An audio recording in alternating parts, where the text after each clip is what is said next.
All right. So it'll be recorded now, right? Okay. So what were we doing? We were studying this chapter, sentence. Okay. So we did some basic things and we learned some basic things about this chapter. Just let me know if there are any confusions or any doubts with respect to uh, with respect to this topic so far.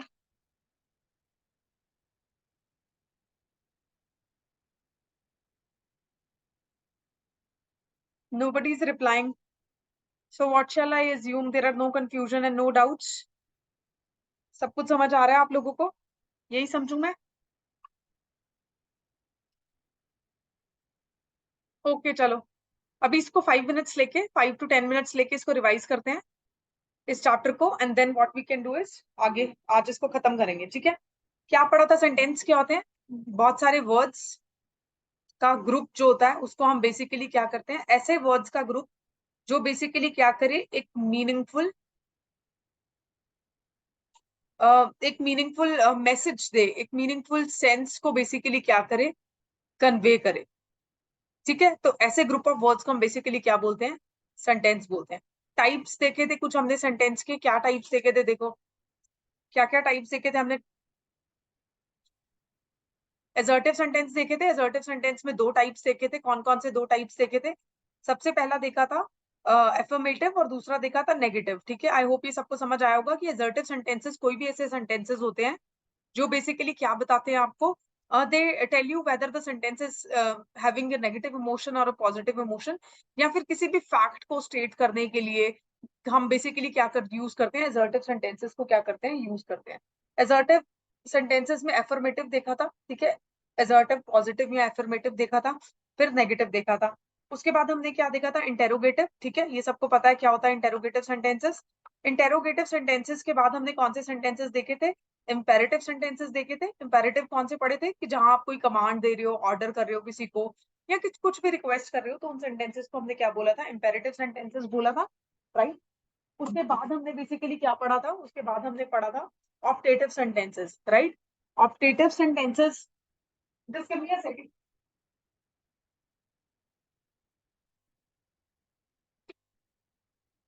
Okay, so optative sentences में हमने क्या पढ़ा था? Optative sentences में हमने यही पढ़ा था कि कोई भी ऐसे सेंटेंसेस जो कोई भी आप जिसमें बेसिकली क्या एक्सप्रेस कर रहे हो, किसी भी तरीके का कर्स किसी को कर रहे हो, या प्रेयर कर रहे हो, या कोई विश कर रहे हो, ऐसे सेंटेंसेस को हम बेसिकली क्या कहते हैं? ऑप्टेटिव सेंटेंसेस, जो किसी फीलिंग या इमोशन को क्या करते हैं? एक्सप्रेस करते हैं।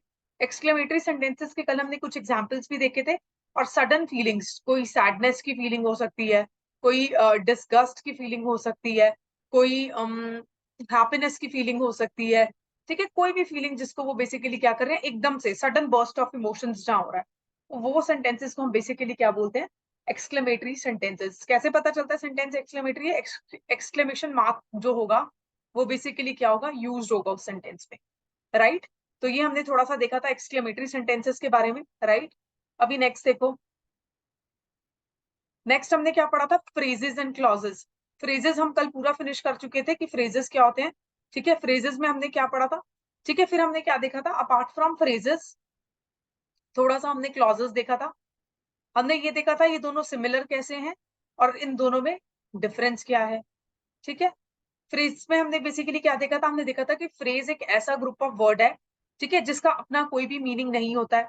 It is meaningless, it can not convey the complete message. लेकिन इसमें नाउन हो सकता है, पर क्या नहीं होता इसमें? क्या मिसिंग होता है? सब्जेक्ट जो होता है वो मिसिंग होता है, सब्जेक्ट इज नॉट देयर। जैसे कि ये कुछ एग्जाम्पल्स देखे थे, राइट? फिर उसके बाद टाइप्स देखे थे फ्रेजेस के। टाइप्स ऑफ फ्रेजेस में क्या देखा था? ऐसा फ्रेज जिसमें नाउन है उसको नाउन फ्रेज बोलते हैं, जैसे यहाँ पे बेसिकली क्या है? sick little boy, right? It is what kind of phrase? It is a noun phrase. उसके बाद हमने बेसिकली क्या देखा था? वर्ब फ्रेज देखा था। He was eager to know the story, ठीक है? Eager to know the story, यहाँ नो बेसिकली क्या है? आपका वर्ब है, ठीक है? इन्फिनेटिव कल स्टडी किया था। इन्फिनेटिव क्या होता है? Base form of the verb के साथ जब आप क्या लगा दो? टू लगा दो। आई गेस अब तो ये सबको याद हो गया होगा कि इन्फिनेटिव क्या होता है, जेरेंट्स क्या होते हैं। आई गेस ये सबको अब तक याद हो चुका होगा, ठीक है? एक आपको ये याद हो चुका होगा कि कलेक्टिव नाउन जो है, कलेक्टिव नाउन के साथ हम हमेशा क्या यूज करते हैं? सिंगुलर वर्ब यूज करते हैं, ठीक है, ये सबको पता चल गया होगा। फिर उसके बाद एब्स्ट्रैक्ट नाउन के साथ भी हम बेसिकली क्या यूज करते हैं, सिंगुलर वर्ब यूज करते हैं। ये कुछ चीजें हैं जो हम बार बार रिपीट करके पढ़ रहे हैं और हर जगह यूज हो रही हैं, तो ये आई गेस अब तक आपको सबको याद होंगी, राइट। तो यहाँ पे देखो इन्फिनेटिव बेसिकली क्या होता है, जहाँ पे वर्ब से पहले क्या लग जाए, टू लग जाए। तो यहाँ पे टू एक्सप्लोर जो है इन्फिनेटिव है। प्रेपोजिशन यूज हो रहा है for, rained for a while, ठीक है, ओके। तो ये आपके बेसिकली क्या हो गए, फ्रेजेस हो गए। फिर हमने पढ़े थे क्लॉजेस क्या होते हैं, ठीक है। क्लॉजेस में हमने क्या पढ़ा था, ये भी ग्रुप ऑफ वर्ड्स ही है। This is also what, group of words. पर एक ऐसा ग्रुप ऑफ वर्ड्स है जिसमें नाउन भी हो सकता है, वर्ब भी हो सकता है, सब्जेक्ट भी हो सकता है, ठीक है। तो सब्जेक्ट होगा, हेंस ये बेसिकली क्या कन्वे करेगा, आपको एक मीनिंगफुल स्टेटमेंट कन्वे करेगा, right. It will convey a meaningful sense to you, पूरा मैसेज कन्वे करेगा कि सेंटेंस बोलना क्या चाह रहा है, ठीक है। सब्जेक्ट क्या कर रहा है, सब्जेक्ट क्या एक्शन कर रहा है। वर्ब क्या होता है, वर्ब यही होता है ना, जब कोई समवन इज डूइंग समथिंग या समथिंग इज बीइंग डन को एक्सप्रेस किया जाए तो उसको हम वर्ब कहते हैं। सिंपल भाषा में काम हो रहा है, क्या काम हो रहा है वो बेसिकली क्या है, वर्ब है। तो काम का होना या क्या काम हो रहा है वो बेसिकली क्या आ जाएगा, वर्ब बोलते हैं। तो अब यहाँ पे सब्जेक्ट क्या काम कर रहा है वो हमें बेसिकली किसमें पता चलता है, क्लॉजेस में पता चलना शुरू हो जाता है। अब बेसिकली क्या होगा, जब भी एक सेंटेंस फॉर्म होता है, अभी हम कल वाला ही रिवाइज कर रहे हैं, we are not doing anything new, ये मैं कल आप लोगों को पढ़ा चुकी हूँ, राइट। जब एक सेंटेंस फॉर्म होता है तो सेंटेंस कैसे फॉर्म होता है, ऐसा भी हो सकता है कि सेंटेंस में मल्टीपल फ्रेजेस यूज हो, ठीक है। फ्रेज एक बहुत छोटी सी यूनिट है, phrase is a very small unit. Multiple phrases को मिला के बेसिकली क्या बनता है, मल्टीपल फ्रेजेस को यूज करके बेसिकली क्या बनता है, वन सेंटेंस बनता है, ठीक है। तो फ्रेज अपने आप में तो इनकम्प्लीट है, कोई मैसेज नहीं कन्वे करता, बट जब हम मल्टीपल फ्रेजेस को मिला देते हैं तो हमें क्या मिलता है, सेंटेंस मिलता है। इसी तरीके से कुछ क्लॉजेस को मिला के क्या बनेगा, सेंटेंस बनेगा। लेकिन क्लॉज अपने आप में भी एक सेंटेंस है, राइट। मतलब जैसे हमने कल एग्जांपल देखा था, क्लॉज जो है वो बेसिकली क्या है, अपने आप में भी कंप्लीट होता है कई बार, और अपने आप में भी बेसिकली क्या है, एक सेंटेंस जो है वो बेसिकली मतलब बन सकता है, ठीक है। लेकिन फ्रेज नहीं बन सकता अपने आप में एक सेंटेंस, राइट। क्लॉज क्यों सेंटेंस बन सकता है, क्योंकि उसमें सब्जेक्ट भी होता है, वर्ब भी होता है। तो अगर हमारे पास कुछ भी ऐसी स्टेटमेंट है जहाँ पे सब्जेक्ट और वर्ब ही गिवन है, वो क्लॉज तो होगा ही होगा, लेकिन अपने आप में वो एक सेंटेंस भी होगा। कैसे, फॉर एग्जाम्पल हम कोई भी ऐसा एग्जाम्पल ले लेते हैं, let me just clear the board. हम कोई भी एक ऐसा एग्जाम्पल ले लेते हैं जहाँ पे हम सिर्फ और सिर्फ एक सब्जेक्ट को यूज कर रहे हैं, और जहाँ पे हम एक बेसिकली किसको यूज कर रहे हैं, एक वर्ब को यूज कर रहे हैं। जैसे कि देखो ये example, for example he entered, he basically आपका सब्जेक्ट है, एंटर्ड क्या है, वर्ब। अब ये बेसिकली क्या है, it is a group of verb. अब ये क्या है, ये अपने आप में तो क्या है, एक क्लॉज है, राइट। पर ये फुल स्टेटमेंट भी है, ये पूरा सेंटेंस भी बन रहा है, ही एंटर्ड। आपको इसको पढ़ के मीनिंग क्या समझ में आ रहा है, कि उसने वो अंदर आया। तो अपने आप में ये एक मीनिंग भी कैरी कर रहा है, it is carrying a meaning also, and it is a clause also, it is a clause which is carrying a meaning, right। और ये अपने आप में एक कंप्लीट सेंटेंस भी है, it is a complete sentence also in itself, right. ठीक है। तो इस तरीके से मैं आपको बताने की कोशिश कर रही हूँ कि क्लॉज जो है वो है तो ग्रुप ऑफ वर्ड्स ही, लेकिन क्योंकि उसमें सब्जेक्ट और वर्ब होते हैं जो उसको एक मीनिंग तो देते ही हैं, पर उसको अपने आप में ये कंप्लीट सेंटेंस क्या कर देते हैं, बना देते हैं। तो अगर आप इतना भी लिखोगे ये करेक्ट होगा, ही एंटर्ड, राइट। लेकिन अगर मैं ऐसे लिख दूं, ही एंटर्ड हिज ऑफिस, अभी भी ये पूरा है। यानी इस क्लॉज को हमने क्या किया, इस पूरे सेंटेंस को बनाने में यूज किया। यानी मल्टीपल क्लॉजेस भी यूज हो सकते हैं एक सेंटेंस को बनाने, ठीक है। लेकिन अगर हम सिर्फ क्लॉज ही देखें, अगर हम इसको कवर कर दें, अगर ये मैं इसको हटा दूं, तो ये अपने आप में भी एक कंप्लीट सेंटेंस जो है वो बेसिकली क्या है, बन रहा है। क्योंकि ये पूरा मीनिंग कन्वे कर रहा है, ही एंटर्ड, वो कहाँ किया, क्या किया, वो आया, उसने एंटर किया, राइट। आई होप ये डिफरेंस सबको समझ में आया होगा। अब जो पॉइंट है यहाँ पे, इस बात से मैं आपको जो समझाना चाह रही हूँ, वो समझाना चाह रही हूँ कि जो फ्रेज है वो कभी भी एक कंप्लीट सेंटेंस जो है वो नहीं होगा, लेकिन क्लॉज जो है वो अपने आप में एक कंप्लीट सेंटेंस भी क्या हो सकता है, सॉरी, हो सकता है। मल्टीपल क्लॉजेस बना के ही, जब हम मल्टीपल क्लॉजेस यूज करते हैं, मल्टीपल क्लॉजेस बना के वन सेंटेंस बनता है, लेकिन ये अपने आप में भी कंप्लीट सेंटेंस होता है, जैसे ही एंटर्ड, राइट। अब ये देखो फ्रेज, फ्रेज क्या है? फ्रेज अपने आप में बेसिकली क्या नहीं होता, कंप्लीट सेंटेंस नहीं होता। For example the lost puppy, अब ये जो द लॉस्ट पपी है, it is a phrase, but क्या वो कोई मीनिंग कन्वे कर रहा है? क्या वो अपने आप में कंप्लीट सेंटेंस है? नहीं। ठीक है, तो अगर मैं इसको कंप्लीट करना चाहूँ तो मुझे इससे आगे कुछ ग्रुप ऑफ वर्ड्स को क्या करना पड़ेगा, जोड़ना पड़ेगा, ताकि वन सेंटेंस जो है वो बेसिकली क्या हो सके, फॉर्म हो सके। ठीक है, तो फ्रेज और क्लॉज में पहला डिफरेंस क्या पड़ा था? सब्जेक्ट का और वर्ब का, जो मेन डिफरेंस है। ठीक है, किसमें होता है? क्लॉज में होता है। क्या फ्रेज में होता है? नहीं होता। मीनिंगफुल कौन सा होता है? मीनिंग का डिफरेंस पड़ा था। मीनिंगफुल कौन होता है? मीनिंगफुल क्लॉज हो सकता है, पर क्या फ्रेज मीनिंगफुल होता है? नहीं होता। ठीक है, थर्ड देखो, और क्या डिफरेंस पड़ा था हमने इन दो।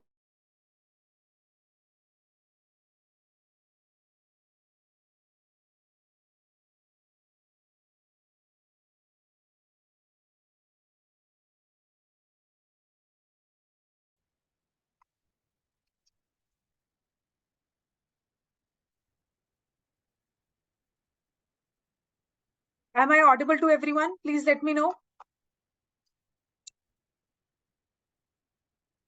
Just let me know if I'm audible. सुनाई दे रहा है? एक्चुअली अभी यहाँ पे ओके, एक्चुअली अभी यहाँ पे क्या हुआ कि पावर कट है, जिसकी वजह से एकदम से वाईफाई का कनेक्शन गया, but then I guess we have managed to connect again. Okay, तो सुनाई दे रहा है तो हम लोग शुरू करते हैं दोबारा से। तो क्लॉजेस का मैं और क्या बता रही थी आपको, तो फ्रेज जो है वो अपने आप में कोई भी मीनिंग कैरी नहीं करता, और क्लॉज जो है वो अपने आप में क्या करता है, मीनिंग को क्या करता है, कैरी करता है। ठीक है, तो ये कुछ चीजें आपको फ्रेज और क्लॉज के बारे में क्या करनी है, याद करनी है। ठीक है, कुछ और चीजें जो हमने पढ़ी थी देख लेते हैं, और क्या पढ़ा था हमने इसमें, और कुछ एक्स्ट्रा पढ़ा हमने? ठीक है, नहीं, हमने यही पढ़ा था, यही दो मेन डिफरेंस हमने पढ़े हैं फ्रेजेस एंड क्लॉजेस के बीच में। अच्छा, एक चीज याद रखना, ये अपने आप में कभी भी एक कंप्लीट सेंटेंस नहीं होता। Phrase is never a complete sentence, but क्या क्लॉज अपने आप में एक कंप्लीट सेंटेंस हो सकता है? बिल्कुल हो सकता है। तो ये तीन ग्राउंड्स हैं, जिन ग्राउंड्स पे आप बेसिकली क्या कर सकते हो, फ्रेज को डिस्टिंग्विश कर सकते हो। किससे? क्लॉज से। किससे? क्लॉज से। ठीक है, आई होप इट इज क्लियर। तो आप सिर्फ ये तीन कीवर्ड्स याद रखोगे, subject and verb, meaning and complete sentence. कैसे याद रखोगे? SMC। SMC क्या होता है? सब्जेक्ट एंड वर्ब, M से मीनिंगफुल, C से कंप्लीट सेंटेंस, या SMS याद रख लो। ठीक है, अभी कोई भी आपसे अगर कभी भी डिफरेंस पूछे, फ्रेज एंड क्लॉज में क्या डिफरेंस है, आपको सिर्फ ये न्यूमोनिक याद रखना है, SMS।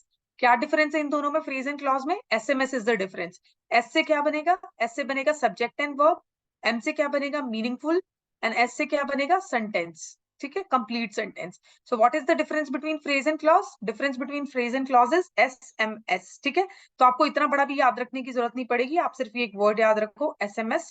आपको इन दोनों के बीच का, फ्रेज एंड क्लॉज के बीच का बेसिकली जो डिफरेंस है वो क्या हो जाएगा, याद हो जाएगा। कैसे? SMS याद रखना है। कल भी कल नहीं, शायद वो मॉर्निंग की क्लास में था, वहां पे भी बच्चों को न्यूमोनिक्स जो मैं याद करा रही थी, ट्रिक्स बेसिकली, वो याद नहीं थी। तो फ्रेज और क्लॉज के बीच का डिफरेंस याद रखने के लिए एक जो ट्रिक है वो है SMS। This is the short form. Short form of what? Subject and verb, meaningful and sentence. Subject and verb, meaningful and sentence, right? तो ये तीन ग्राउंड्स हैं जिनके बेसिस पे आप इन दोनों को क्या कर सकते हो, डिस्टिंग्विश कर सकते हो, राइट? अभी चलें आगे। आई गेस फ्रेजेस समझ आ गए, क्लॉज समझ आ गए। अब हमने क्लॉज तो देख ही लिया कि क्लॉज क्या होता है, ग्रुप ऑफ वर्ड्स होता है जिसमें सब्जेक्ट एंड वर्ब होगा, एंड हेंस ये बेसिकली क्या होगा, मीनिंगफुल भी होगा। ठीक है, लेकिन क्लॉज में बेसिकली क्या है, it does not contain a subject and a verb. Clause आपका ये जो क्लॉज होगा वो बेसिकली क्या होगा, फ्रेज में नहीं होता ना। क्लॉज में बेसिकली क्या है, क्लॉज मीनिंगफुल होगा, ये देख चुके हैं हम। क्लॉज टू टाइप्स के होते हैं, independent clause, dependent clause. Independent clause कौन सा क्लॉज होगा? इंडिपेंडेंट क्लॉज वो वाला क्लॉज होगा जो अपने आप में बेसिकली क्या है, कंप्लीट सेंटेंस है और पूरा मीनिंग कन्वे कर रहा है। मीनिंग कन्वे कर रहा है, it is conveying a meaning, right? तो उसको हम बेसिकली क्या बोलेंगे, इंडिपेंडेंट क्लॉज। और डिपेंडेंट क्लॉज बेसिकली क्या होगा? डिपेंडेंट क्लॉज क्या होगा? जो main part of the sentence, main part of the sentence, यानी कि किसी ना किसी इंडिपेंडेंट क्लॉज के ऊपर क्या कर रहा होगा, डिपेंड कर रहा होगा। किस चीज के लिए? मीनिंग के लिए, ताकि वो मीनिंगफुल बन सके। फॉर एग्जाम्पल इंडिपेंडेंट क्लॉज देखो, I went to the market, मैं मार्केट गई, क्या ये अपने आप में कंप्लीट मीनिंग कन्वे कर रहा है? बिल्कुल कर रहा है। इसमें आई बेसिकली क्या है? सब्जेक्ट, वेंट बेसिकली क्या है? वर्ब है। ठीक है, उसके बाद ऑब्जेक्ट। ठीक है, are planets revolve around the sun. ठीक है, are planets basically subject, revolving around या रिवॉल्व बेसिकली क्या हो जाएगा? आपका verb, around the sun object. क्या ये अपने आप में मीनिंग कन्वे कर रहा है? बिल्कुल एग्जैक्ट मीनिंग कन्वे कर रहा है कि हमारी जो प्लैनेट्स हैं वो सन के अराउंड क्या कर रही हैं? रिवॉल्व कर रही हैं। ठीक है, उसके बाद my sister lives in Delhi, मेरी सिस्टर दिल्ली में रहती है। My sister is subject, living basically verb है, इन दिल्ली इज ऑब्जेक्ट। तो इंडिपेंडेंट क्लॉजेस जो है वो अपने आप में भी बेसिकली क्या करेंगे? मीनिंग कन्वे करेंगे, राइट? और वो किसी other part of the sentence के ऊपर क्या नहीं करते? डिपेंड नहीं करते हैं फॉर देयर मीनिंग, वो खुद से ही अपना मीनिंग कैरी करते हैं। पर डिपेंडेंट क्लॉजेस जो होते हैं वो sentence, for example this is the sentence, sentence कैसे बना होगा? कोई ना कोई इंडिपेंडेंट क्लॉज होगा, कोई डिपेंडेंट क्लॉज होगा, और फिर हो सकता है कोई इंडिपेंडेंट क्लॉज हो, या हो सकता है कोई डिपेंडेंट क्लॉज हो। तो ये जो डिपेंडेंट क्लॉज होगा ये main part of the sentence के ऊपर क्या करेगा? डिपेंड करेगा। इसके बिना इसका मीनिंग, इस पार्ट के बिना इसका मीनिंग जो है वो कंप्लीट नहीं होगा। इसीलिए इसको डिपेंडेंट क्लॉज बोलते हैं, क्योंकि ये किसके ऊपर डिपेंड कर रहा है? Main part of the sentence के ऊपर क्या कर रहा है? डिपेंड कर रहा है। क्यों डिपेंड कर रहा है? क्योंकि इसको मीनिंगफुल बनना है। ठीक है, because it wants to become meaningful, right? अब देखो, जैसे डिपेंडेंट क्लॉजेस के कल हमने क्या एग्जाम्पल पढ़े थे बहुत इजी से। For example, who is intelligent.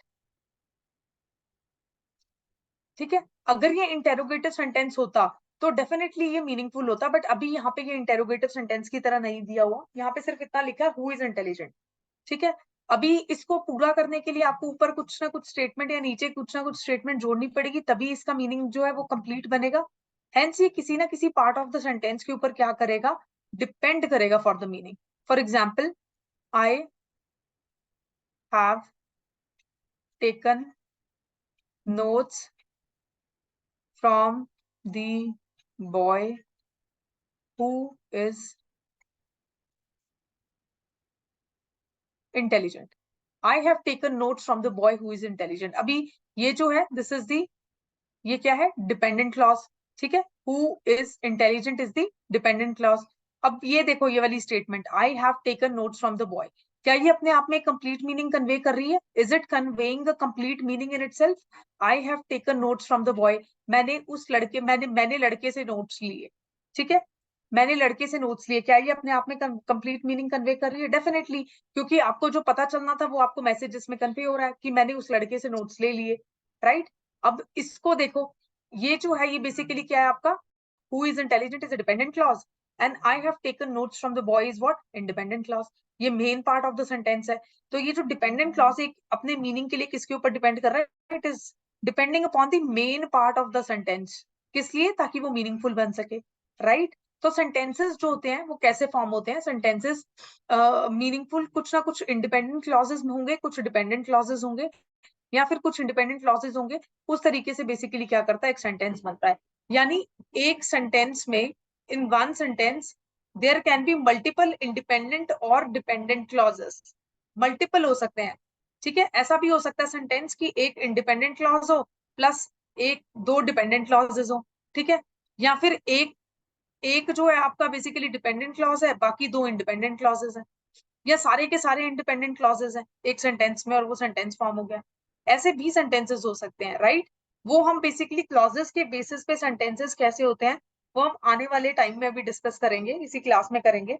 ठीक है, बट अभी के लिए आप समझो कि इंडिपेंडेंट क्लॉज क्या है और डिपेंडेंट क्लॉज क्या है। इंडिपेंडेंट क्लॉज क्या होगा? जो कंप्लीट सेंटेंस है अपने आप में और एक मीनिंग भी कन्वे कर रहा है। ठीक है, इसका हमने एग्जाम्पल दिया, I went to the market, जैसे कि ही एंटर्ड, जो मैंने आपको एग्जाम्पल दिया था। जैसे कि इट रेन्ड।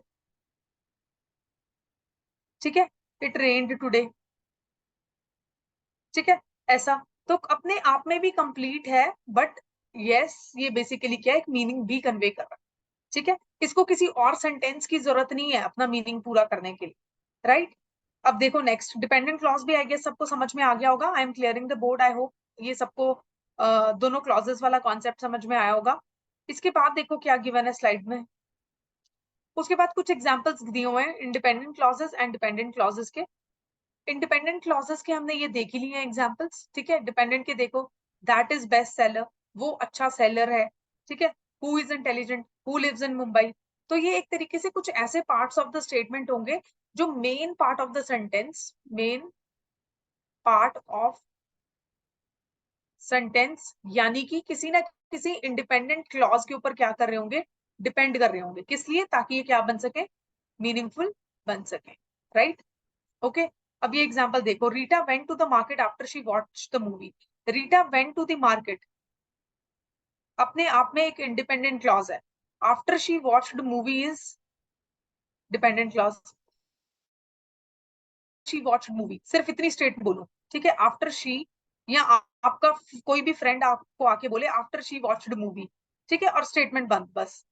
से क्या समझोगे कि कुछ मिसिंग है स्टेटमेंट में, कुछ तो है ये जो मुझे नहीं बता रहा है या कन्वे नहीं कर पा रहा है। अब वो कन्वे कैसे करेगा जब ये स्टेटमेंट इनकम्प्लीट है? So this is one clause, dependent clause, जो किसी पार्ट ऑफ द सेंटेंस के ऊपर क्या कर रहा होगा, डिपेंड कर रहा होगा, ताकि ये पूरा बात को क्या हो सके,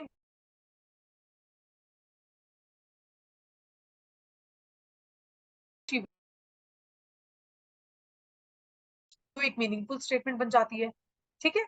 आई होप ये दोनों क्लियर होंगे सबको, independent clause and dependent clause.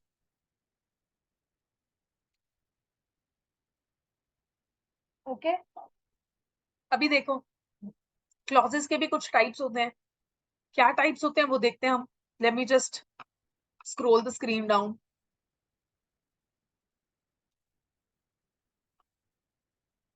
Clauses के क्या टाइप होंगे?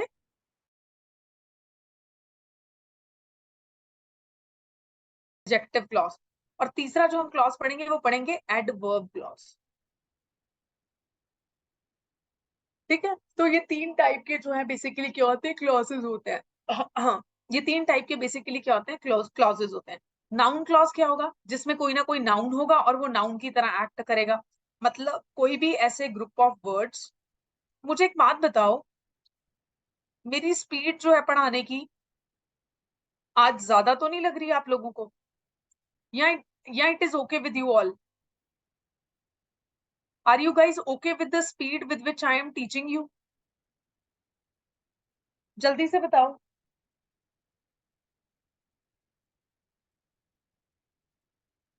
Everyone reply in the comment section.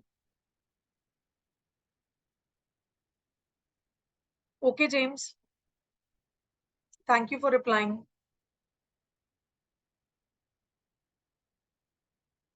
चलिए इसी स्पीड के साथ चलते हैं, ठीक है? अभी देखो, तो हम क्या पढ़ रहे थे, क्लॉज पढ़ रहे थे और उसके टाइप्स पढ़ रहे थे कि क्लॉज जो है वो नाउन क्लॉज हो सकता है, एडजेक्टिव क्लॉज हो सकता है और एडवर्ब क्लॉज भी हो सकता है, ठीक है? अभी नाउन क्लॉज क्या होगा? पहले तो देखो क्लॉज क्या है। मैं हमेशा आपको क्या बोलती हूँ इंग्लिश में, सबसे अच्छा तरीका, अगर आपको डेफिनेशन नहीं आती है, ठीक है, बेसिक वर्ड्स पता है, उनके मतलब पता है, वहां से डेफिनेशन डिराइव करने की कोशिश करो। अब ये जो वर्ड है नाउन क्लॉज, ये दो वर्ड्स को मिला के बना है, नाउन एंड क्लॉज। क्लॉज क्या होगा? Group of words. और नाउन क्या होता है? You know it can be any name, place, thing, ठीक है, जो बेसिकली किसकी तरह एक्ट करे, नाउन की तरह एक्ट करे, ठीक है? यू नो हम नाउन की डेफिनेशन ऑलरेडी पढ़ चुके हैं, ठीक है? तो बेसिकली क्या होगा, नाउन क्लॉज एक ऐसा क्लॉज होगा जो एक ग्रुप ऑफ वर्ड्स होंगे जो बेसिकली किसकी तरह एक्ट करेंगे, नाउन की तरह तो डेफिनेटली एक्ट करेंगे।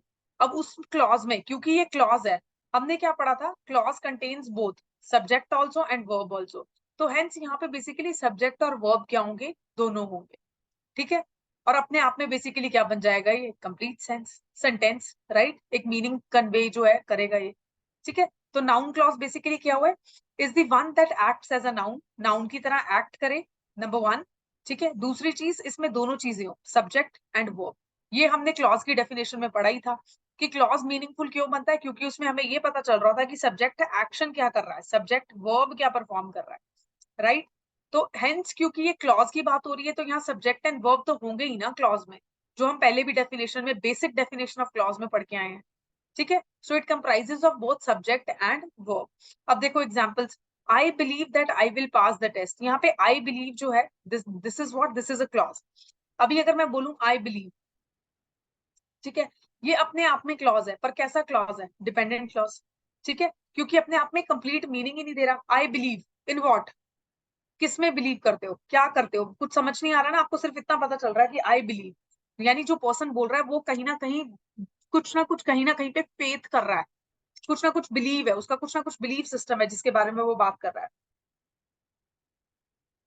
बट वो क्या है, वो यहाँ पे कन्वे नहीं हो रहा है। हेंस ये नाउन क्लॉज है, नाउन की प्लेस पे यूज्ड है, नाउन क्लॉज तो है, नाउन की तरह यूज किया गया इसको, बट ये कैसा क्लॉज है? Dependent clause. ये किसके ऊपर डिपेंड करेगा? रेस्ट ऑफ द सेंटेंस के ऊपर डिपेंड करेगा, ताकि क्या बन सके? मीनिंगफुल बन सके। I believe that I will pass the test, right? I believe that I will pass the test, right? अभी देखो, I thought what she wore was beautiful। अभी यहाँ पे I thought जो है, ये भी ग्रुप ऑफ वर्ड्स है। I thought, मैंने सोचा। अब इतना मैं अगर बोल के छोड़ दूंगा आप लोगों को, मैंने सोचा, तो आप लोग कहोगे मैम आगे बोलो, मतलब नहीं समझ आ रहा, क्या सोचा, है ना?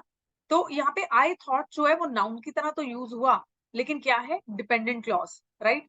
What she wore was beautiful। It is depending upon this particular part of the sentence to derive its meaning, right? I thought तो तभी मीनिंगफुल बन रहा है ना, जब बाकी पार्ट ऑफ द सेंटेंस को हम इसके साथ जोड़ के पढ़ते हैं।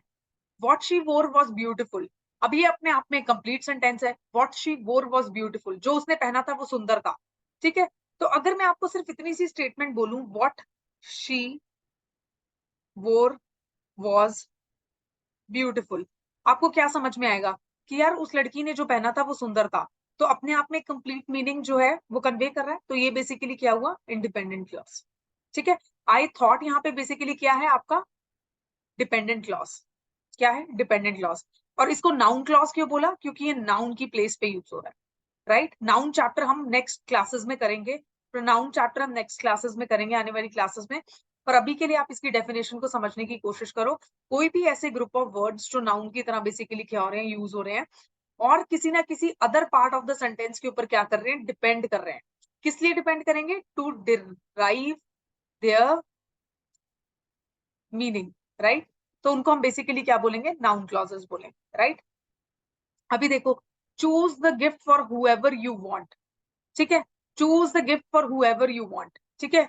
अभी whoever you want is independent clause. Choose the gift basically क्या होगा आपका? इंडिपेंडेंट क्लॉज, ठीक है? तो यहाँ पे यू वांट जो है बेसिकली आपका बेसिकली क्या है? नाउन क्लॉज की तरह यूज हुआ है, ठीक है? My greatest asset is hard work, right? Hard work basically क्या? Abstract noun. Can you see the hard work? No, ठीक है? तो my greatest asset is hard work. अभी इसको कितना भी कर लो, ये अपने आप में एक क्लॉज तो है, ठीक है?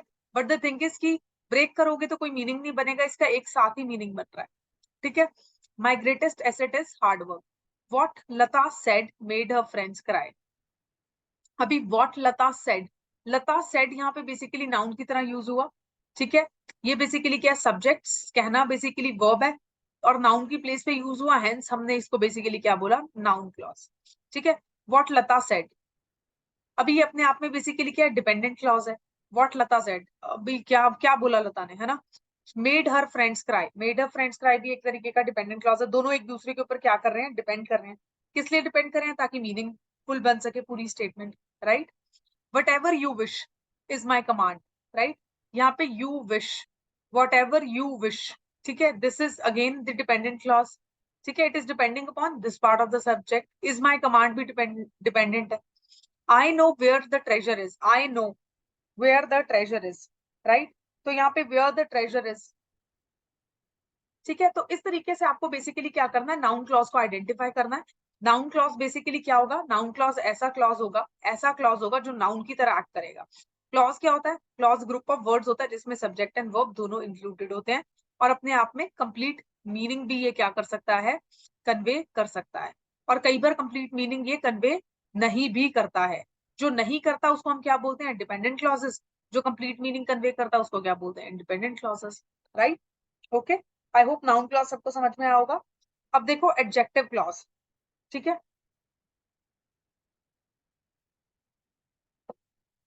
एडजेक्टिव क्लॉज क्या होता है? Adjective clause is a type of dependent clause. उसने पहले ही बोल दिया कि डिपेंडेंट क्लॉज है, ठीक है? डिपेंडेंट क्लॉज का क्या मतलब होगा? कि अपने आप में इसका कोई भी मीनिंग नहीं होगा। It will not convey the complete meaning, right? यानी ये किसी पार्ट के ऊपर बेसिकली क्या होगा? डिपेंडेंट होगा। किसके ऊपर डिपेंडेंट होगा? किसी न किसी सेंटेंस के इंडिपेंडेंट क्लॉज पे, राइट? तो एडजेक्टिव क्लॉज क्या होता है? Is a type of dependent clause that functions as an adjective in the sentence, ठीक है? तो ये जो डिपेंडेंट क्लॉज है ये बेसिकली क्या बोल रहा है, कोई भी ऐसा डिपेंडेंट क्लॉज जो किसी भी स्टेटमेंट में किसका काम करे, एडजेक्टिव का काम करे। It provides additional information about the noun और the pronoun such as describing its characteristics, qualities and attributes. अब ये इसने किसकी डेफिनेशन दे दी, एडजेक्टिव की डेफिनेशन दे दी, ठीक है। क्योंकि एडजेक्टिव बेसिकली क्या करता है, किसी भी नाउन की या प्रोनाउन को बेसिकली क्या करता है, डिस्क्राइब करता है, या उसकी कुछ ना कुछ क्वालिटीज के बारे में हमें बताता है, या कुछ ना कुछ उसके स्पेशल फीचर्स के बारे में हमें बताता है, ठीक है। उसी वर्ड को तो हम बेसिकली क्या बोलते हैं, एडजेक्टिव बोलते हैं। जैसे कि अ टॉल बॉय, ठीक है। अब ये वर्ड ये क्या हो गया, एडजेक्टिव। बॉय बेसिकली नाउन है, ठीक है। तो ये जो एडजेक्टिव है किसके बारे में बात कर रहा है, नाउन के बारे में बात कर रहा है, ठीक है। नाउन के बारे में क्या बता रहा है, नाउन की एक क्वालिटी बता रहा है, उसका एक फीचर बता रहा है। नाउन, इस नाउन का, इस बॉय का क्या बता रहा है, एक एट्रीब्यूट बता रहा है, ठीक है। तो इस तरीके से एडजेक्टिव क्लॉज क्या होगा, होगा डिपेंडेंट क्लॉज ही। मतलब इंडिपेंडेंट क्लॉज के ऊपर क्या करेगा, डिपेंड करेगा, किस चीज के लिए, मीनिंग के लिए। बट इसको यूज कैसे करेंगे, एडजेक्टिव की तरह। एडजेक्टिव क्या होता है, एडिशनल इंफॉर्मेशन जो प्रोवाइड करे किसके बारे में, नाउन या प्रोनाउन के बारे में। जैसे कि या तो उसके कुछ करेक्टरिस्टिक्स बता दिए, या कोई क्वालिटी बता दी, या कोई भी फीचर या एट्रीब्यूट बता दिए, right. Adjective clause always contain subject and verb, but it cannot stand alone as a complete sentence, ठीक है। अभी एडजेक्टिव क्लॉज के बारे में वो बोल रहा है कि एडजेक्टिव क्लॉज में सब्जेक्ट और वर्ब तो होंगे, बट जब आप इसको इंडिपेंडेंट देखोगे ना, ऐसे अकेले को देखोगे इतने से सेंटेंस को, तो ये आपको एक कंप्लीट मीनिंग नहीं देगा। ये कंप्लीट मीनिंग नहीं देगा, जो कि वो यहाँ स्टार्टिंग ऑफ द सेंटेंस में भी बोल रहा है कि ये एक टाइप का डिपेंडेंट क्लॉज है। डिपेंडेंट क्लॉज है तो मतलब उसका अपना कोई मीनिंग ही नहीं होगा, उसको किसी पार्ट ऑफ द सेंटेंस के ऊपर क्या करना पड़ रहा होगा, डिपेंड करना पड़ रहा होगा। किसके लिए, मीनिंग के लिए। तो एडजेक्टिव क्लॉज क्या होगा, डिपेंडेंट क्लॉज होगा, जिसका अपना कोई भी मीनिंग नहीं होगा, अपने आप में वो कंप्लीट सेंटेंस नहीं बनाएगा, उसको किसी ना किसी पार्ट ऑफ द सेंटेंस के ऊपर डिपेंड करना पड़ रहा होगा मीनिंग के लिए। और इसमें बेसिकली क्या होगा, सब्जेक्ट एंड वर्ब दोनों होंगे, ठीक है। एडजेक्टिव क्लॉजेस जो है, उसके बाद ये बेसिकली क्या बोल रहा है, adjective clauses can be essential and non-essential to the sentence. Essential and non-essential का यहाँ क्या मतलब है, I'm just clearing the board.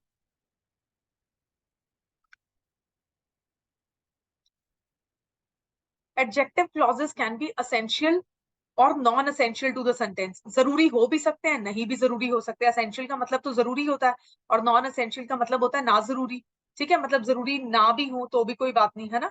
तो adjective clause can be essential to the sentence and non essential, मतलब अगर सेंटेंस में मेंशन्ड है, ठीक है, अगर एक सेंटेंस गिवन है उसमें एडजेक्टिव ये जो है, अगर इसका कुछ ना कुछ ये सेंटेंस के मीनिंग में एडिशन कर रहा है, मीनिंग को कंप्लीट होने में, मीनिंग को कंप्लीट होने में हेल्प कर रहा है, तो डेफिनेटली वो बेसिकली क्या होगा, असेंशियल होगा, ठीक है। नॉन असेंशियल कब होगा, जब आप ऐसी इंफॉर्मेशन दे रहे हो सेंटेंस में जो नहीं देनी चाहिए। मतलब उस इंफॉर्मेशन के बिना भी सेंटेंस जो है वो क्या करेगा, कंप्लीट रहेगा। इस इंफॉर्मेशन के बिना भी जब सेंटेंस क्या रहेगा, कंप्लीट रहेगा। ऐसे से बेसिकली ऐसे से एडजेक्टिव क्लॉज को हम क्या बोलते हैं, नॉन असेंशियल, राइट। इसको एग्जांपल से समझते हैं, देखो ये देखो, essential adjective clause provide necessary information that is required to identify noun या pronoun they are modifying। तो essential adjective clause क्या होगा, necessary वो सारी हमें इंफॉर्मेशन देगा जो बेसिकली किसको आइडेंटिफाई करने में हेल्प करेगी, नाउन या प्रोनाउन को, और जरूरी है सेंटेंस में होनी ताकि एक मीनिंग को ऐड करे। नॉन एसेंशियल एडजेक्टिव क्लॉज क्या होगा, प्रोवाइड एडिशनल इन्फॉर्मेशन, वो ये नेसेसरी इन्फॉर्मेशन प्रोवाइड करा रहा है, ये देख लो, और ये क्या दे रहा है, एडिशनल इन्फॉर्मेशन। इस एडिशनल इन्फॉर्मेशन का होना जरूरी नहीं है, अगर ये नहीं भी होगी तो भी सेंटेंस का मीनिंग अच्छा ही निकल रहा है, मीनिंगफुली बन रहा है सेंटेंस, राइट। तो नॉन एसेंशियल एडजेक्टिव क्लॉजेस क्या है, provide additional information that is not necessary for identifying noun and pronoun. मतलब अगर ये एडिशनल इन्फॉर्मेशन स्टेटमेंट में किसी सेंटेंस में नहीं भी होगी तो भी मीनिंग तो निकलेगा ही निकलेगा, तो भी कोई जरूरी नहीं है कि सेंटेंस में मीनिंग नहीं निकलेगा, तो भी आप नाउन और प्रोनाउन को आइडेंटिफाई कर पाओगे सेंटेंस में। एग्जाम्पल देखना, अभी आपको एग्जाम्पल से और ज्यादा अच्छे से समझ आएगा, इसके एग्जाम्पल्स मैंने यहाँ दिए हुए हैं। अभी देखो एडजेक्टिव क्लॉजेस के एग्जाम्पल हम पढ़ रहे हैं, पहले हम एडजेक्टिव क्लॉज के एग्जाम्पल पढ़ रहे हैं। देखो, the boy who you saw at the bus stop committed a robbery. ठीक है, अभी हु यू सॉ ये बेसिकली किसको डिस्क्राइब कर रहा है? बॉय को। तो यहाँ पे ये वर्ड्स जो है, ये जो क्लॉज है, ये ग्रुप ऑफ वर्ड्स जो है, किसका काम कर रहा है? एडजेक्टिव का। ठीक है, the boy who you saw at the bus stop committed the robbery, right? The boy at the bus stop committed robbery. कौन सा बॉय? कंप्लीट इंफॉर्मेशन नहीं है, तो ये बेसिकली एक तरीके से किसका काम करेगा? असेंशियल एडजेक्टिव क्लॉज का। क्योंकि इस इंफॉर्मेशन के बिना ये सेंटेंस का पूरा मतलब जो है वो बेसिकली क्या नहीं हो रहा? कंप्लीट नहीं हो रहा। जिस लड़के को तुमने देखा बस स्टॉप पे, उसने चोरी की। ठीक है, तो hence it is adding to the meaning, इसलिए हमने इसको असेंशियल एडजेक्टिव क्लॉज बोला। और इसको ये इस पूरी स्टेटमेंट में, ये जो पूरी स्टेटमेंट यहाँ मेंशन्ड है, the boy who you saw at the bus stop committed a robbery. अब देखो एग्जाम्पल मैंने यहाँ क्लीन लिख दिया। ठीक है, the boy who you saw, यहाँ हु यू सॉ जो है वो एडजेक्टिव क्लॉज की तरह यूज किया। क्यों एडजेक्टिव क्लॉज की तरह इसको यूज किया, ये चीज मैं आपको समझाना चाह रही हूँ। इसलिए क्योंकि ये वर्ड्स, ये ग्रुप ऑफ वर्ड्स, ये जो क्लॉज है ये वाला, ये किसके बारे में डिस्क्राइब कर रहा है? इस पर्टिकुलर नाउन को डिस्क्राइब कर रहा है। वो लड़का जिसको तुमने देखा, राइट? कौन सा लड़का? वो लड़का जिसको तुमने देखा। So it is a kind, it is acting as an adjective here, right? दूसरा एग्जांपल देखो, the girl who is leading the parade is my friend. अभी हु इज लीडिंग किसको डिस्क्राइब कर रही है? गर्ल को। हेंस ये यहाँ पे एडजेक्टिव क्लॉज की तरह काम करेगा। Can you see the bird that is on the fence? कौन सी बर्ड? जो उस फेंस पे बैठी है। ठीक है, जो उस बेसिकली कहाँ बैठी है? उस फेंस के ऊपर, उस बाउंड्री या उस जो फेंस है। For example this is the park, और ये पार्क का बेसिकली क्या है? फेंस है। तो जो बर्ड यहाँ पे बैठी है, उस बर्ड की ये बात कर रहा है, स्पेसिफिक बर्ड की बात कर रहा है, that is sitting on the fence, right? तो बर्ड के बारे में बेसिकली कहाँ से पता चल रहा है? यहाँ से। The book that is on the table, कौन सी बुक? जो टेबल पे है। तो ये बेसिकली किस चीज को डिस्क्राइब कर रहे हैं? वर्ड्स, बुक को। ठीक है, hence adjective clause. The lady who is in the blue dress, कौन सी lady? The lady who is in the blue dress. तो बेसिकली वो लेडी जो बेसिकली ब्लू ड्रेस में, यहाँ पे ब्लू ड्रेस जो है किसको आइडेंटिफाई करने में हेल्प कर रही है? लेडी को। Hence it is acting as a adjective, right? The book that I borrowed from the library is due next week. The book that I borrowed from the library. अब यहाँ पे essential and non essential करके मैंने examples दिए हैं, इनको देख लो अच्छे से। आपको कैसे पता चलेगा कि कौन सा असेंशियल और कौन सा नॉन असेंशियल क्लॉज है? देखो, the book that I borrowed from the library is due next week.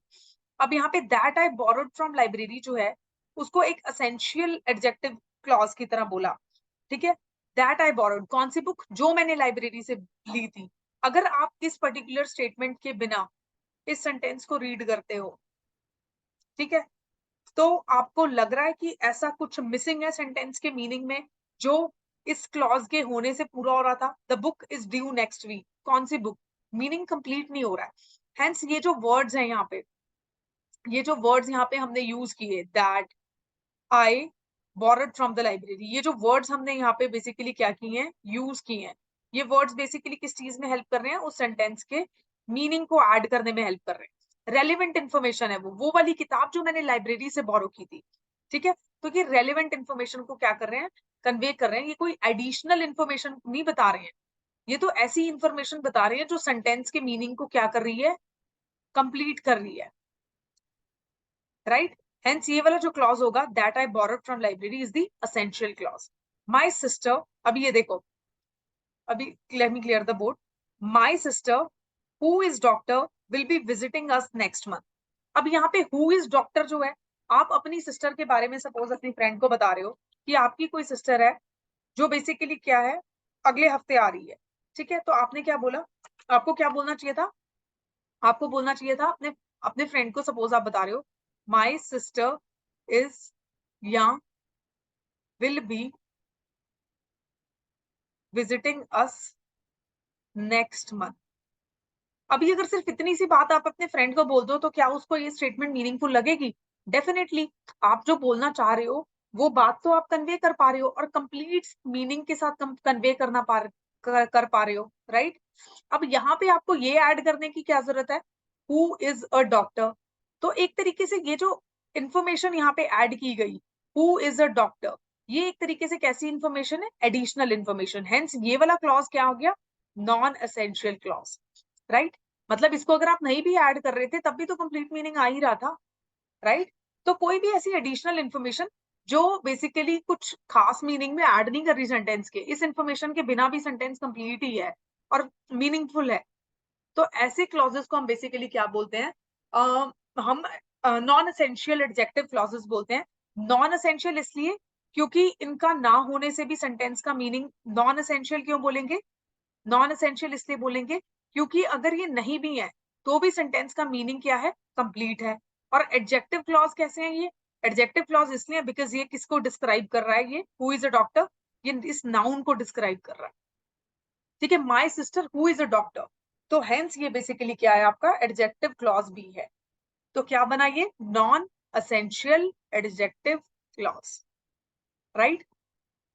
Next example देखो, the car which was parked in the driveway was damaged in the storm, ठीक है। अभी आप नॉर्मल भी बोल सकते थे, the car was damaged in the storm, the car was damaged in the storm. Is it conveying a complete meaning, yes. इससे हमें क्या पता चल रहा है, हमें पता चल रहा है कि कार जो थी तूफान आया और उसमें डैमेज हो गई, सिंपल, ठीक है। बट उसने एक एडिशनल इंफॉर्मेशन दी, कौन सी additional information, which was parked in the drive way, ठीक है। तो ये बेसिकली क्या है, नॉन एसेंशियल इंफॉर्मेशन है, एडिशनल इंफॉर्मेशन है। इस एडिशनल इंफॉर्मेशन के बिना भी बेसिकली आपका सेंटेंस क्या हो रहा है, कंप्लीट हो रहा है, राइट। और क्योंकि ये जो एडिशनल इंफॉर्मेशन है किसको डिस्क्राइब कर रही है, कार को, कार यहाँ पे क्या है, नाउन, हेंस ये बेसिकली नाउन को डिस्क्राइब कर रही है, इसलिए क्या है, एडजेक्टिव क्लॉज है, राइट। तो एडजेक्टिव क्लॉज को पहचानने का सबसे अच्छा तरीका क्या होगा, आप देख लो, स्टेटमेंट में अगर कोई नाउन या प्रोनाउन गिवन है, उसके बारे में अगर कोई भी वो वर्ड कुछ भी बता रहा है आपको, कुछ भी एडिशनल इंफॉर्मेशन दे रहा है आपको, तो डेफिनेटली वो एडजेक्टिव क्लॉज ही होगा, ठीक है। और इस तरीके से स्टेटमेंट्स जो होंगी वो क्या होंगी, फ्रेम्ड होंगी, राइट। आई होप इतना सबको समझ में आया। नाउन क्लॉज बेसिकली पढ़ा हमने अभी, और हमने क्या पढ़ा, एडजेक्टिव क्लॉज। नाउन क्लॉज में क्या पढ़ा था कि ये इसमें सब्जेक्ट और वर्ब होंगे, प्लस ये किसकी तरह एक्ट करेगा, it will act as a noun, ठीक है। और ये अपने आप में मीनिंगफुल होगा, मीनिंगफुल होगा, ठीक है, या फिर डिपेंडेंट भी हो सकता है दूसरे क्लॉज के ऊपर, ठीक है, ओके। उसके बाद नेक्स्ट देखो, नेक्स्ट पढ़ा एडजेक्टिव क्लॉज। एडजेक्टिव क्लॉज कौन सा होगा, पहली बात तो क्लॉज क्या होता है, ऐसा ग्रुप ऑफ वर्ड्स जिसमें सब्जेक्ट एंड वर्ब तो है, प्लस मीनिंग भी होना चाहिए, या मीनिंग लेस भी हो सकता है, ठीक है। एडजेक्टिव क्या क्यों बोला गया, क्योंकि ये जो ग्रुप ऑफ वर्ड्स यहाँ क्लॉज में यूज होंगे, इस क्लॉज में जो भी आप ग्रुप ऑफ वर्ड्स यूज करोगे वो किसको डिस्क्राइब करेंगे, वो डिस्क्राइब करेंगे आपके नाउन को या प्रोनाउन को। जैसे यहाँ पे the lady who is in the blue dress, who is in the blue dress words किसको डिस्क्राइब कर रहे हैं, लेडी को, इसलिए इसको एडजेक्टिव क्लॉज बोला, राइट, ओके। इसलिए इसको क्या बोला, adjective clause. My sister who is a doctor will be visiting us next month, who is a doctor यहाँ पे किसको डिस्क्राइब कर रहा है, माई सिस्टर को, हेंस इसको एडजेक्टिव क्लॉज बोला, right, okay. I hope noun and adjective clause अब सबको समझ आ गया होगा। इसके बाद हम चलते हैं एडवर्ब क्लॉज के ऊपर। एडवर्ब क्लॉज क्या होता है, राइट, देखो एडवर्ब क्लॉज बेसिकली क्या होता है, बहुत सिंपल है समझना, इसको कोई डिफिकल्ट नहीं है इसमें, ध्यान से समझो। देखो, just give me a second, where is it, okay, okay. Adverb clause basically क्या होता है, एडवर्ब क्लॉज होता है ऐसा क्लॉज, या ऐसे क्लॉज क्या था, ग्रुप ऑफ वर्ड्स था ना, यही पढ़ते आए हम शुरू से, clause is what, clause is group of words जिसमें सब्जेक्ट भी होगा वर्ब भी होगा, ये मीनिंगफुल भी हो सकता है, नॉन मीनिंगफुल भी हो सकता है, दोनों हो सकता है, ठीक है। तो एडवर्ब क्लॉज क्या होगा, ऐसे ग्रुप ऑफ वर्ड्स जिसमें सब्जेक्ट एंड वर्ब दोनों हो, मीनिंगफुल भी हो चाहे नॉन मीनिंगफुल हो, बट किसकी तरह एक्ट करे एज एन एडवर्ब, उसको हम बेसिकली क्या बोलेंगे, एडवर्ब क्लॉज, ठीक है। That acts as adverb. किस चीज के बारे में इंफॉर्मेशन देगा ये आपको इंफॉर्मेशन दे सकता है स्टेटमेंट में, कोई भी स्टेटमेंट अगर गिवन है, ये जो क्लॉज होगा एडवर्ब क्लॉज, आपको कैसे पता चलेगा कौन सा एडवर्ब क्लॉज है, कोई भी ऐसा क्लॉज जो आपको किसी टाइम के बारे में, प्लेस के बारे में, या कंडीशन या रीजन या मैनर या पर्पस ऑफ द एक्शन के बारे में इंफॉर्मेशन दे, उसको आप बेसिकली क्या बोलोगे? एडवर्ब क्लॉज बोलो, राइट?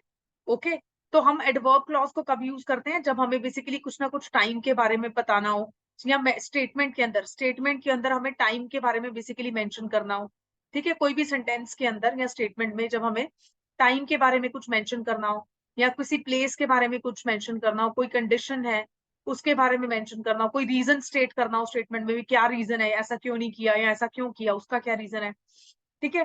पर्पस क्या था कुछ काम करने का, उसको एक्सप्लेन करना हो, तो उसको इन तरीकों से आप बेसिकली क्या करोगे? आइडेंटिफाई करोगे कि ये जो क्लॉज है that is the adverb clause, right?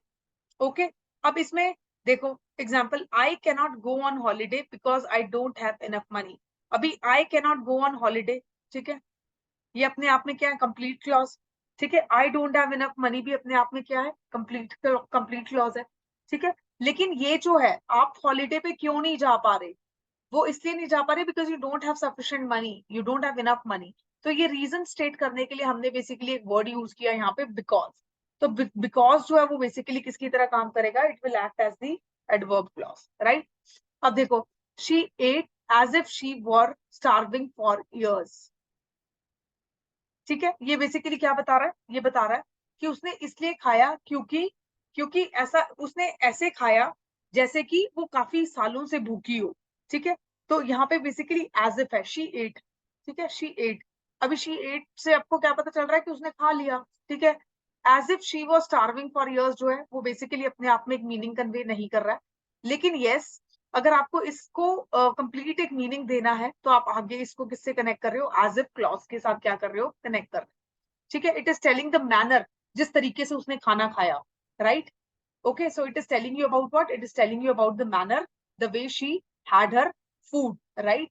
Okay, ये अभी शायद थोड़ा सा आपको लगे, बट देन हम इसको जब दोबारा रिवाइज करेंगे, जो बचे हुए कॉन्सेप्ट्स भी हैं आपके वो भी क्लियर हो जाएंगे, इसीलिए हम इस चैप्टर को एक बार और देखेंगे, क्विक रिवीजन देंगे नेक्स्ट क्लास में, राइट? अभी देखो, you should arrive at school before 10:30, अभी टाइम के बारे में पता चल रहा है कि 10:30 से पहले आना है, हेंस यहाँ पे हमने एडवर्ब क्लॉज यूज किया, ठीक है? That is the cafe where we held the meeting, ठीक है? यहाँ पे वेयर जो है वो बेसिकली क्या कर रहा है? दोनों को जोड़ रहा है, तो प्लेस के बारे में बताने के लिए हम बेसिकली क्या यूज कर रहे हैं? एडवर्ब क्लॉज यूज कर रहे हैं, राइट? ओके, अब देखो, unless you are tired let's go for a walk at the park, जब तक तुम थक नहीं जाते तब तक हम वॉक कर लेते हैं पार्क में, ठीक है? तो ये बेसिकली किस चीज के बारे में बता रहा है? ये चीज बेसिकली आपको बता रहा है कंडीशन के बारे में, कि जब तक आप थक नहीं जाते हो तब तक हम बेसिकली क्या कर लेते हैं? वॉक कर लेते हैं, ठीक है? ओके, आगे देखो, I will get up early so that I will see you, ठीक है? तो यहाँ पे पर्पस बता रहा है किस चीज का? कि मैं उठना चाहता हूँ जल्दी। क्यों उठना चाह रहे हो जल्दी? ताकि आप बेसिकली क्या कर सको? आप बेसिकली क्या कर सको? आप अपने फ्रेंड को मिल सको, ठीक है? राइट? उसके बाद देखो, she likes the red car more than her husband, अभी यहाँ पे बेसिकली क्या है? यहाँ पे क्या करने की कोशिश कर रहा है? She likes the red car more than her husband. अभी एडवर्ब्स बेसिकली क्या करते हैं? एडवर्ब्स एक तरीके से डिस्क्राइब करने का काम भी करते हैं आपके एडजेक्टिव को, तो more than her husband, husband से ज्यादा, तो यहाँ पे मोर देन हर हस्बैंड जो है वो बेसिकली किसकी तरह काम करेगा? एडवर्ब क्लॉज की तरह, ठीक है? किस चीज को बता रहा है? एक तरीके से मैनर बता रहा है, किस तरीके से वो अपने कार को क्या करती है? लाइक करती है, ठीक है? He enjoyed the party more than you did, the way he enjoyed the party, क्या पता चल रहा है हमें? We are getting to know about the way he enjoyed the party, कितनी एंजॉय की उसने party. Whether you like it or not you have to go, आपको पसंद है या नहीं आपको जाना ही पड़ेगा, right? Okay, right, I hope it is clear to everyone, ठीक है? अब देखो, ये तो था आपका adverb clause. Adverb clause basically क्या पता चलता है? क्लॉज क्या है? ग्रुप ऑफ वर्ड्स, बार बार इसलिए इसको रिपीट कर रही हूँ ताकि आप लोगों को याद हो जाए। ग्रुप ऑफ वर्ड्स जिसमें सब्जेक्ट भी होगा, वर्ब भी होगा, मीनिंगफुल हो भी सकता है, नहीं भी हो सकता, ठीक है? ओके, और यहाँ बेसिकली क्या बताएगा हमें? किसी भी पर्टिकुलर स्टेटमेंट में, ठीक है, किस चीज के बारे में बताएगा? इंफॉर्मेशन देगा कि time, place, condition, reason, manner या पर्पस ऑफ एक्शन क्या था, कि सब्जेक्ट जो भी एक्शन परफॉर्म कर रहा है उसका पर्पस क्या है, किस मैनर में कर रहा है, रीजन क्या है, कंडीशन क्या है, प्लेस क्या है, टाइम क्या है, तो बता ही एक तरीके से सब्जेक्ट के बारे में ही रहा। ठीक है, तो बेसिकली क्या क्या बता रहा हूं उनके बारे में, time, place, condition, reason, manner, purpose, right. तो इस तरीके से हम एडवर्ब क्लॉज को बेसिकली क्या करते हैं, डिस्कस करते हैं, right. I hope it is clear to everyone. इसको एडवर्बियल क्लॉज क्यों बोल रहे हैं, एडवर्ब क्लॉज क्यों बोल रहे हैं, क्योंकि ये एडवर्ब की तरह बेसिकली क्या करता है, फंक्शन करता है, it functions as adverb, right.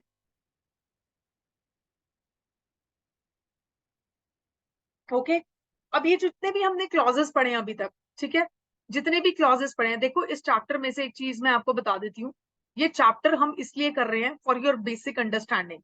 ठीक है, we are doing this chapter for your basic understanding, क्योंकि आपके पेपर में सेंटेंस जो है इम्प्रूवमेंट के क्वेश्चन आते हैं, या कई बार स्पॉट द एरर करके भी वो क्वेश्चन देता है। ठीक है, अब सिलेबस में मेंशन्ड है ये दो चीजें, ठीक है, सिर्फ इतना। अभी सेंटेंस इंप्रूवमेंट में हो सकता है वो प्रेपोजिशन में गलती कर दे, जो आपको करेक्ट करनी पड़ सकती है, हो सकता है वो आपके टेंस में गलती कर दे, जो आपको करेक्ट करनी पड़ सकती है। ठीक है, तो किसी भी चीज में वो क्या कर सकता है, या फिर आपका कंजंक्शन जो है उसको यूज करने में गलती कर सकता है, या किसी फ्रेज में या क्लॉज में गलती कर सकता है। ठीक है, तो वो गलतियां पकड़ने के लिए, ठीक है, आपको ये सब चैप्टर्स जो हैं आने बहुत जरूरी हैं। इट इज इम्पॉर्टेंट कि आप, अगर ये आप चैप्टर्स आपको अच्छे से नहीं भी आते हैं, तो भी आपको एटलीस्ट एक बेसिक अंडरस्टैंडिंग हो इन चैप्टर्स की, जैसे ये चैप्टर आज हम कर रहे हैं, बेसिक अंडरस्टैंडिंग, ताकि आप यहाँ पे जो भी मिस्टेक हो रही है सेंटेंस में, जो भी एग्जामिनर गलती कर रहा है, उसको आप क्या कर सको, पकड़ सको, राइट। तो इस ये पर्पस है मेरा आपको ये चैप्टर कराने का, ऑल्दो ये चैप्टर कहीं पे भी directly is not mentioned in your syllabus, but always remember sentence improvement या स्पॉट द एरर में वो आपके हर चैप्टर में से क्वेश्चन डाल सकता है, so that he can test your understanding of the entire grammar. ठीक है, अभी ग्रामर में सब कुछ ही आता है। Okay, I hope it is clear to everyone. अभी हमने क्लॉजेस पढ़े फॉर योर जनरल अंडरस्टैंडिंग, मैं दोबारा से एक बार आपको बता देती हूँ हमने क्या पढ़ा, हमने पढ़ा क्लॉज क्या थे। ठीक है, दो तरीके के क्लॉज पढ़े, इंडिपेंडेंट क्लॉज, ये सबको समझ में आएगा, अपने आप में मीनिंगफुल, सब्जेक्ट एंड वर्ब दोनों होंगे और मीनिंग भी होगा। ठीक है, और डिपेंडेंट क्लॉज क्या होगा, सब्जेक्ट एंड वर्ब तो होगा इसमें, बट मीनिंग ये क्या करेगा, नहीं कन्वे करेगा। ठीक है, फिर तीन तरीके के क्लॉजेस देखे, कौन कौन से देखा, नाउन क्लॉज जो नाउन की तरह एक्ट करता है, ठीक है, उसके बाद कौन सा था, एडजेक्टिव क्लॉज, और उसके बाद हमने देखा एडवर्ब क्लॉज। ठीक है, तो ये वाले सारे हमने क्या देखे, क्लॉजेस देखे, right. I hope it is clear to everyone. ठीक है, अभी जो है इस चैप्टर का बहुत ही छोटा सा टॉपिक जो है वो रहता है, not very much is left from this chapter. Clauses के पॉइंट ऑफ व्यू से हम सेंटेंसेस करेंगे। ठीक है, बहुत ही छोटा सा टॉपिक है, चार ही तरीके के हैं। ठीक है, ये हमने कवर करना है, जो कि हम नेक्स्ट क्लास में कवर करेंगे, because already it is 6 o'clock and you guys must be having mathematics class. तो ये बहुत थोड़ा सा रह गया है, बहुत सिंपल सा है, कुछ एग्जाम्पल्स मैंने ऐड किए so that you can go through them, मैं करा भी दूंगी आप लोगों को, ताकि आपकी जो अंडरस्टैंडिंग है या कुछ भी अभी तक जो हमने पढ़ा उसको लेके कंफ्यूजन है वो इन एग्जाम्पल्स के थ्रू यहाँ पे क्लियर हो जाए। ठीक है, उसके बाद बेसिकली हम क्या करेंगे, उसके बाद एक चीज जो हम करने वाले हैं वो यही है कि एक सेंटेंस को दूसरे सेंटेंस में ट्रांसफॉर्म कैसे करना है। ठीक है, जैसे हम क्या कर रहे थे अभी तक, मैं आपको बताती हूँ। जैसे हम एक्टिव वॉइस को बेसिकली क्या कर रहे थे, पैसिव में कन्वर्ट कर रहे थे, डायरेक्ट स्पीच को इनडायरेक्ट स्पीच में कन्वर्ट कर रहे थे, वैसे ही कई बार हम क्या करते हैं, अफर्मेटिव सेंटेंसेस को नेगेटिव में कन्वर्ट करते हैं, वो भी मैंने आपको सिखाया हुआ है, इसलिए हम उसके बारे में यहाँ पे बात ज्यादा नहीं करेंगे। ठीक है, उसके बाद हम दूसरी चीज देखेंगे कि जो असर्टिव सेंटेंसेस हैं उनको अगर आपको इंटेरोगेटिव सेंटेंस में कन्वर्ट करना है तो आप बेसिकली कैसे करोगे, right.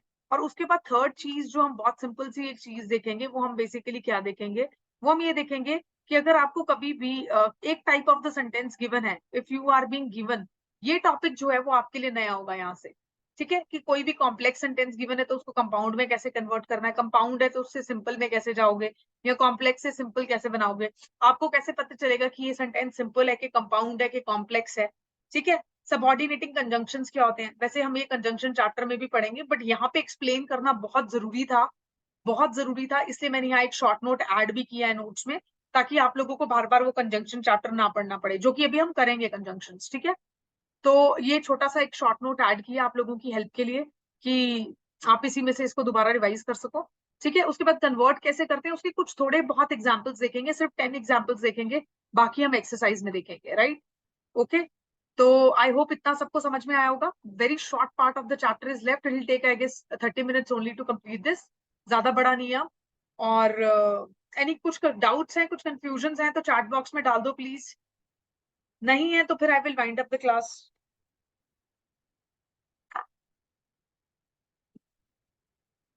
Just let me know if there is anything जो अभी तक समझ नहीं आया।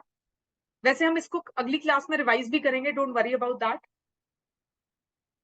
Else I am winding up the class. Okay, so you are confuse in noun clause. Noun clause में क्या कंफ्यूजन है आपको, पहले मुझे ये बताओ। Just mention your confusion, we have 2-3 minutes so we can cover this.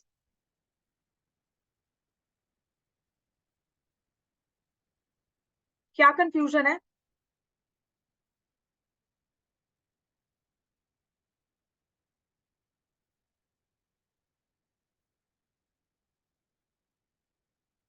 See, you just give me some time. इस doubt को आपके I just note it down, इस डाउट को मैं नेक्स्ट क्लास में लूंगी, ठीक है। नाउन क्लॉज को आइडेंटिफाई करना बहुत इजी है, ठीक है, इसमें कुछ आपको वो नहीं करना होगा, बट इसको क्योंकि मेरे को एक्सप्लेन करने में 5 to 10 minutes चाहिए है, तो what I can do is I will pen down your doubt and I will take your doubt in the next class. तो नेक्स्ट क्लास जब हम शुरू करेंगे, right, whenever will start the next class, I guess it will be on Monday, ठीक है। तो next class जब हम शुरू करेंगे हम लोग नाउन क्लॉज जो है उसको बेसिकली क्या कर लेंगे, दोबारा से रिपीट कर लेंगे एंड आई टेल यू कि हमें उसको कैसे आइडेंटिफाई करना। Okay, done, noted, right, okay. Still take me 10 minutes to explain you this and अगली क्योंकि आपकी क्लास है, so I don't want to unnecessarily drag the class long, क्योंकि फिर वो नेक्स्ट टीचर के लिए प्रॉब्लम हो जाएगा थोड़ा, राइट। तो नेक्स्ट क्लास हम बेसिकली क्या करेंगे, we will start the next class from this topic only, I have noted this, don't worry, इसको हम डेफिनेटली क्लियर कर लेंगे, right. I give you some more examples as well, ताकि आपका जो कुछ भी डाउट है वो क्या हो जाए, क्लियर हो जाए, right. Okay, anything else? I guess बाकी सब कंफ्यूजन, बाकी कुछ कंफ्यूजन नहीं होगा, बाकी ऑलमोस्ट इजी था। I was expecting this question, but ये क्वेश्चन थोड़ा सा लेट आया, but thank you for asking this question. चलिए, okay, then for today I'm just winding up the class. I'll see you on Monday then with your doubts, with new things that we are going to learn, right? Bye bye everyone, take care. और कल एक weekly test होगा, prepare well. If you need my help in preparation, let me know, text me, right? I'll be there. Okay students, so bye bye, have a nice day. I'll see you tomorrow. I'll see you tomorrow weekly test में, और उसके बाद फिर आपको Monday को मिलूंगी, right? Same timings. Okay, bye bye everyone, bye bye.